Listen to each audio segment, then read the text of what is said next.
Séquence future dans le 40 minutes ce soir avec sur le plateau du 40 minutes Hervé Aubet bien sûr, mais aussi entre ses mains une carte à puce totalement inviolable. Alors Hervé, bonsoir. Mais avant d'en venir aux explications, petit rappel utile, c'est M. Moreno qui a inventé la carte à puce, qui a un petit peu changé notre vie. Mais concernant les cartes bancaires, il y a un petit problème tout de même, ce sont les vols.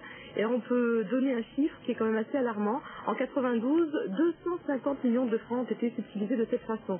Alors il y a une solution à présent, vous l'avez entre les mains comme je le disais. Donc la voici cette carte qui est une carte en fait à signature par empreinte digitale.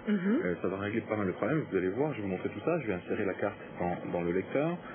Voilà. Donc j'ai une autre carte ici. Donc la différence qui existe entre cette carte et les autres, bon, d'aspect extérieur est tout à fait conventionnel, c'est une carte comme on a l'habitude de l'utiliser. La différence c'est qu'il n'y a plus de code confidentiel. Pour pouvoir signer la carte, eh bien on utilise l'empreinte digitale. On règle là le problème de la violabilité de la carte. Le système va me demander maintenant, voilà, mon empreinte digitale, donc je vais poser mon doigt, voilà, et on va tout de suite avoir le résultat du scan. Voilà, on me confirme que c'est bien ma carte et vous allez voir, et c'est aussi une nouveauté, cette carte permet de stocker des informations complémentaires comme par exemple une photo. Alors, il y a ma photo, c'est très intéressant, c'est très difficile de stocker autant d'informations, une photo sur une petite carte à puce et puis d'autres informations afférentes au propriétaire de la carte, son nom, son adresse, etc., la date de validité de la carte par exemple, et ça c'est tout à fait nouveau.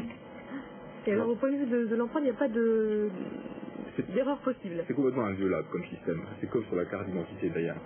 Donc ce système n'est pas aujourd'hui commercialisé. C'est un chercheur gallois qui s'appelle Gary Davis qui a mis au point ce système. On va voir d'ailleurs quelques images de Gary Davis.